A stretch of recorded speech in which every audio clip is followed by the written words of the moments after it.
Olá pessoal, vamos falar aqui sobre Conselho Fiscal, né? Então, como é que se insere o Conselho Fiscal dentro daquele esqueminha que vínhamos analisando nas aulas anteriores? Em primeiro lugar, ele é eleito pela Assembleia e ele serve para fiscalizar a gestão, né, a administração da empresa. Então, ele é um órgão mais ou menos de controle. Serve para fiscalizar os atos dos administradores, a regularidade das contas e os atos de gestão, e ele leva ao conhecimento da Assembleia Geral as informações obtidas. Seu funcionamento é obrigatório. Então, nas SA, né, nas limitadas, ele não tem esse funcionamento obrigatório, só vai existir se estiver previsto no contrato social. Nas SA, ele é obrigatório, mas ele pode ter funcionamento permanente ou eventual, né? Se for permanente, não precisa instalar ele vai estar sempre vigendo e sempre sendo recomposto. Se for eventual, que é a maior parte dos casos, né, os acionistas podem solicitar a sua instalação aí para que nomeiem, então, conselheiros fiscais para o exercício em comento. Ele pode ser instalado, então, por acionistas titulares de 10% das ações ordinárias ou 5% das preferenciais. A CVM, dependendo do tamanho da empresa, atenua esses percentuais aqui, então coloca menor, né, em companhias muito grandes. Ele pode ser solicitada essa instalação em qualquer Assembleia Geral, né, então não precisa ser necessariamente uma Assembleia Ordinária. Composição é no mínimo 3 membros e no máximo 5, com suplentes em igual número. Os requisitos e impedimentos são primeiro aqueles mesmos dos administradores, né, que a gente já viu em aulas passadas, e vamos ver aqui em melhor detalhe nessa parte das regras comuns dos administradores. Mas o detalhe aqui é que, diferente dos demais administradores, eles têm que ser pessoas naturais, né, residentes no Brasil, e esse é o ponto, né, diplomadas. Então, para ser conselho fiscal, tem que ter diploma. O que não é verdade no caso do conselho de administração e do próprio diretor.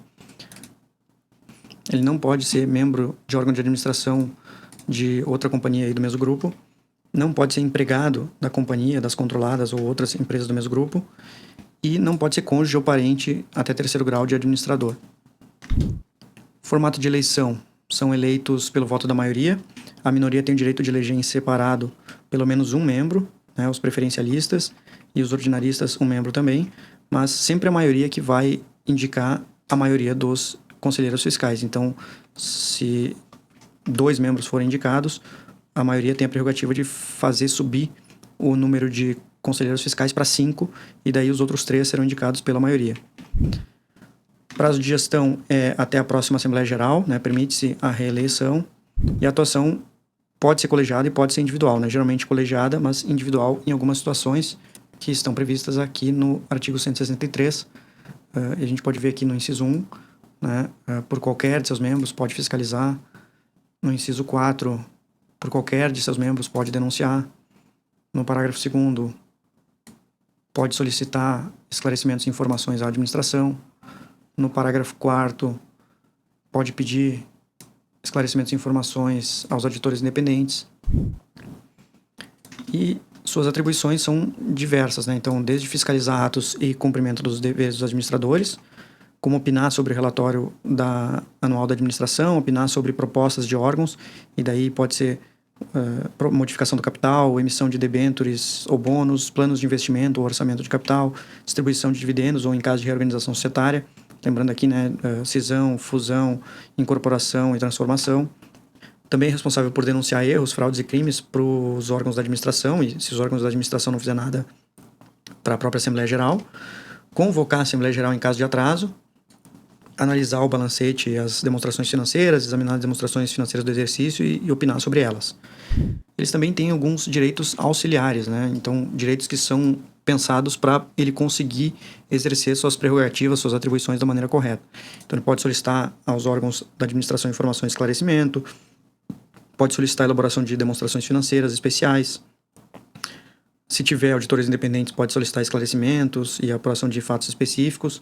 Se não houver administradores, ele pode escolher um contador ou uma firma de auditoria para tanto, e pode, inclusive, fazer quesitos aí a esses auditores, né, e contadores para responder certas questões aí, tudo pago pela companhia.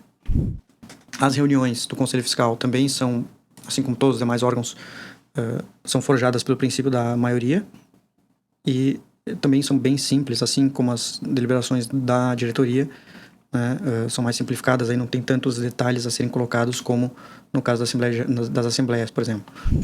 Reembolso de despesas, né, eles têm direito a reembolso de despesas, a remuneração é fixada pela Assembleia Geral, não pode ser inferior a 10% da média de cada diretor, isso sem computação de benefícios, aí, verbas de representação e participação de lucros, ou seja, isso aqui tem que contar para esses 10%. Bom, recapitulando. Então, o Conselho Fiscal tem essa função de fiscalização, né, mais do prisma contábil e financeiro e do cumprimento da lei, então de compliance, né?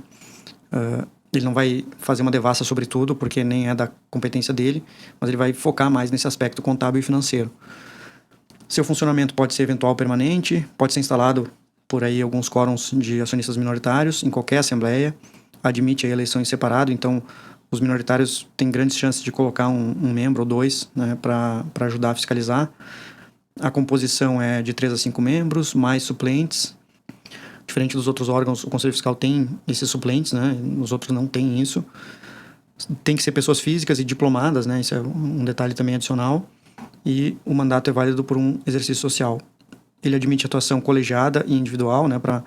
Aqui a colegiada vai ser para opiniões e pareceres, e a individual para denúncia e representações, e solicitar informações também.